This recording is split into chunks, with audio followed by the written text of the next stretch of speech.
নমস্কার, খবরের প্রথমেই দেখে নেব আজকের সংবাদ শিরোনাম। কলেজের সামনে থেকে ছাত্রীকে অপহরণ। বারুইপুরে ঘটেছে এই চাঞ্চল্যকর ঘটনা। মাকে মেরে ফেলেছে বাবা। 4 বছরের ছেলেই করল বাবার রহস্য ফাঁস। খুনের হুমকি দেওয়া হতো শিশুকেও বলে অভিযোগ। বুধবার থেকেই কলকাতা সহ একাধিক জেলায় ঝেঁপে বৃষ্টি, কবে কাটবে দুর্যোগ? জানুন বিস্তারিত খবরে। দেউলিয়া হয়ে গেল আরও একটি ব্যাংক, গ্রাহক পাবেন 5 লাখ টাকা। তোড়জোড় শুরু সরকারের। নিষিদ্ধ চাইনিজ ড্রোন ওড়াচ্ছেন রাহুল, সোশ্যাল মিডিয়ায় নিন্দার ঝড়। ক্রাইম পেট্রোল দেখে বন্ধুকে হত্যার পরিকল্পনা। রিসেরা কাণ্ডে উঠে আসছে চাঞ্চল্যকর তথ্য। দাসপুরে মাটি খুঁড়তেই বেরিয়ে এলো লোহার সিন্দুক। কি রয়েছে ভিতরে? দেখে চমকে গেল পুলিশ। 1000 কোটি টাকা বরাদ্দ করল রাজ্য সরকার কোন প্রকল্পে? জানুন বিস্তারিত। আমি দেশে ফিরব, সব হত্যার বিচারও করব। ইউনুসকে চাপে রেখে বার্তা শেখ হাসিনার। ভয়ঙ্কর এয়ার স্ট্রাইক। আল কায়েদার ঘাঁটি উড়িয়ে দিল আমেরিকা। সংবাদ শিরোনামগুলো শুনছিলেন, এবার জানাবো পুরো সংবাদ। প্রতিদিন সঠিক খবর নিয়মিত শোনার জন্য সাবস্ক্রাইব করুন নববার্তা ইউটিউব চ্যানেলটিকে। আসছি বিস্তারিত খবরে। বিয়ের প্রস্তাবে রাজি না হওয়ায় কলেজ ছাত্রীকে অপহরণের অভিযোগ। শুধু তাই নয়, প্রতিবাদ করলে ওই ছাত্রীর মুখে অ্যাসিড ছুড়ে মারার হুমকিও দেওয়া হয়। ঘটনাটি ঘটেছে বারুইপুর থানা এলাকায়। ইতিমধ্যেই পুলিশে অভিযোগ দায়ের করেছে ছাত্রীর পরিবার। ঘটনায় 2 জনকে গ্রেপ্তারও করা হয়েছে। বারুইপুর থানা এলাকারই বেতবেদিয়া বাসিন্দা ওই ছাত্রী। তিনি স্নাতক স্তরের 2য় বর্ষের ছাত্রী। বর্তমানে তার পরীক্ষা চলছে। সোমবার নির্ধারিত সূচি অনুযায়ী তিনি কলেজে পরীক্ষা দিতে গিয়েছিলেন। পরীক্ষা শেষের পর কলেজ থেকে বেরোতে 2টি স্কুটি চেপে আসা 3 যুবক তাকে অপহরণ করে নিয়ে যায় বলে অভিযোগ। ছাত্রীর দাবি, তাকে মারধর করা হয়। সোমবার রাতেই তাকে বাড়ির সামনে নামিয়ে দিয়ে যায় ওই দুষ্কৃতীরা। মারধরের কারণে গুরুতর জখম হন ওই ছাত্রী। তাকে তড়িঘড়ি হাসপাতালে ভর্তি করা হয়। ঘটনায় বারুইপুর থানায় অভিযোগ দায়ের করে ছাত্রীর পরিবার। ছাত্রীর দাবি, এক যুবক গত 1.5 বছর ধরে তাকে বিয়ের প্রস্তাব দিয়ে আসছিল। তাকে উত্ত্যক্ত করত। ওই যুবকই গোটা ঘটনার নেপথ্যে রয়েছে বলে সন্দেহ প্রকাশ করেছেন তিনি। ছাত্রীর দাবি, তিনি পরীক্ষা দিতে গেলে তাকে গুলি করে খুন করার হুমকিও দেওয়া হয়েছে। ঘটনার তদন্তে নেমে পুলিশ মূল অভিযুক্ত শাশ্বত বৈদ্যসহ মোট 2 জনকে গ্রেপ্তার করেছে। তাদের বিরুদ্ধে অপহরণের অভিযোগে মামলা দায়ের করা হয়েছে। কে বা কারা এ ঘটনার নেপথ্যে রয়েছে, তাও খতিয়ে দেখছেন তদন্তকারীরা। 4 বছরের শিশুকন্যার আঁকা স্কেচ মোড ঘুরিয়ে দিল খুনের ঘটনার। উত্তরপ্রদেশের ঝাঁসিতে বন্ধ ঘর থেকে উদ্ধার হয় 27 বছরের এক গৃহবধূর ঝুলন্ত দেহ। আপাতত দৃষ্টিতে ঘটনাটিকে আত্মহত্যা বলে মনে হলেও ঘটনার তদন্তে নামে পুলিশ। মহিলার 4 বছরের শিশুকন্যার স্কেচেই মেলে রহস্য উন্মোচনের চাবিকাঠি। মৃতা সোনালী বুধলিয়ার 4 বছরের মেয়ে ছবি এঁকে জানায়, তার বাবাই মাকে গলায় দড়ি দিয়ে ঝুলিয়ে খুন করেছে। ঝাঁসি কোতোয়ালি এলাকার 65টি শিব পরিবার কলোনিতে এই ঘটনায় ছড়িয়ে পড়ে চাঞ্চল্য। দেহ উদ্ধার হওয়ার পর সোনালীর শ্বশুরবাড়ির লোকেরা জানিয়েছিল তিনি আত্মহত্যা করেছেন। কিন্তু আসলে কি ঘটেছিল তা পুলিশকে জানিয়ে দেয় মৃতার কন্যা সন্তান। এখানেই শেষ নয়, খুদে মেয়ে দর্শিতার কথায় বাবা তার মাকে মাঝে মধ্যেই মারধর করত। ব্যাট, জুতো, লাঠি, বেল্ট দিয়ে মারা হতো। এমনকি মেয়েকেও মেরে ফেলার ভয় দেখাত। ছোট্ট মেয়েটি বলে, বাবাকে একবার বলেছিলাম মায়ের গায়ে হাত দিলে হাত ভেঙে দেব। বাবা মাঝে মধ্যেই মাকে খুব মারত আর বলতো মায়ের মরে যাওয়াই উচিত। আর আমাকে বলতো তুইও মরবি। সোনালীর বাবার দাবি অনুযায়ী তিনি আগেও পুলিশের কাছে এই নিয়ে অভিযোগ জানিয়েছিলেন। সেই সময় পুলিশের ভয়ে সন্দীপ ও তার পরিবার সমঝোতায় রাজি হয়। কিন্তু মেয়ে দর্শিতার জন্মের পর পরিস্থিতির আরও অবনতি হয়। কন্যা সন্তান নয়, সন্দীপ চেয়েছিল পুত্র সন্তান। তার জন্য নতুন করে শুরু হয় অত্যাচার। বাড়তে থাকে টাকার দাবি। নিজের সাধ্যের বাইরে গিয়ে জামাইয়ের চাহিদা মিটিয়েও মেয়ের উপর অত্যাচার বন্ধ করতে পারেননি বলে অভিযোগ সঞ্জীবের। সমস্ত অভিযোগ শুনেই তদন্তে নেমেছে পুলিশ। 2025 সালের কেন্দ্রীয় বাজেটে সাধারণ মানুষের জন্য একাধিক বড় ঘোষণা করা হয়েছিল। এর মধ্যে অন্যতম ছিল করমুক্ত আয়ের সীমা 12 লাখ টাকা পর্যন্ত বাড়ানোর সিদ্ধান্ত, যা বহু মানুষকে আর্থিক সুবিধা প্রদান করবে।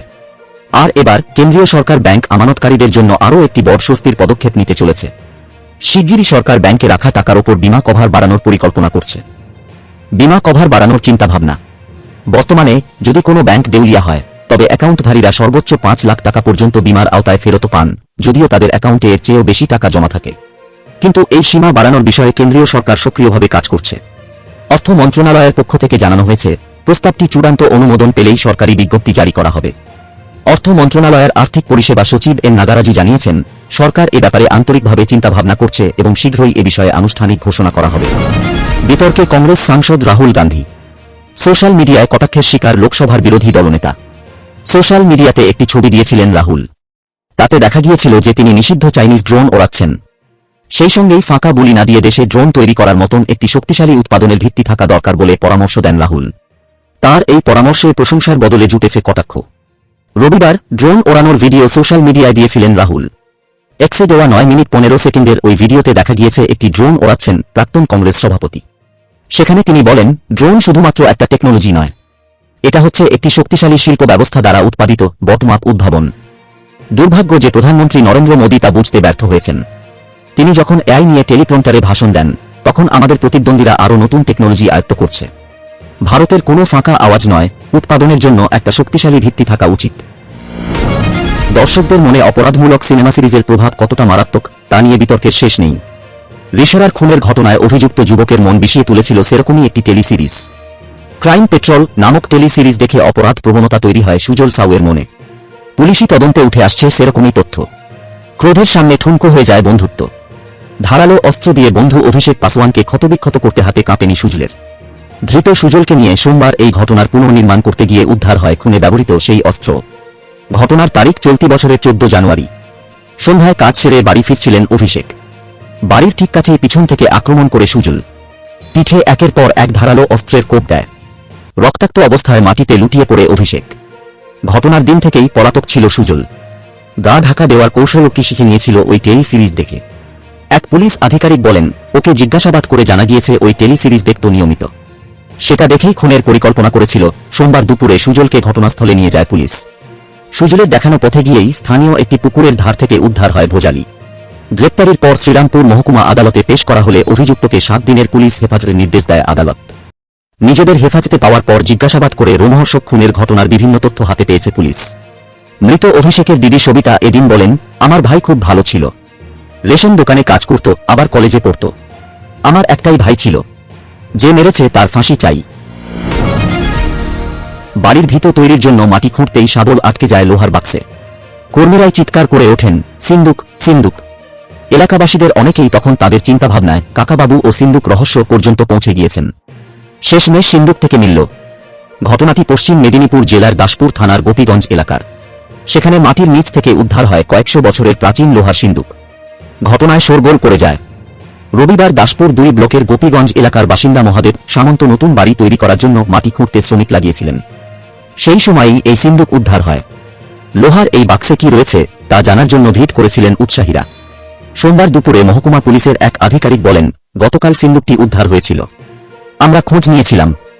তার ভেতরে কিছু ছিল না। দাসপুর এলাকার জেলা পরিষদের সদস্য তথা জেলা পরিষদের শিক্ষা কর্মাধ্যক্ষ শ্যামপদ পাত্র বলেন, আমারও কানে এসেছে বিষয়টি। পরে ভালোভাবে খবর নিয়ে দেখব। তবে রূপনারায়ণ নদীর তীরে অবস্থিত এই গোপীগঞ্জ এলাকা একসময় বাণিজ্য কেন্দ্র ছিল। এই সিন্দুক কত বছরের পুরনো তা আগে খোঁজ নিয়ে দেখতে হবে।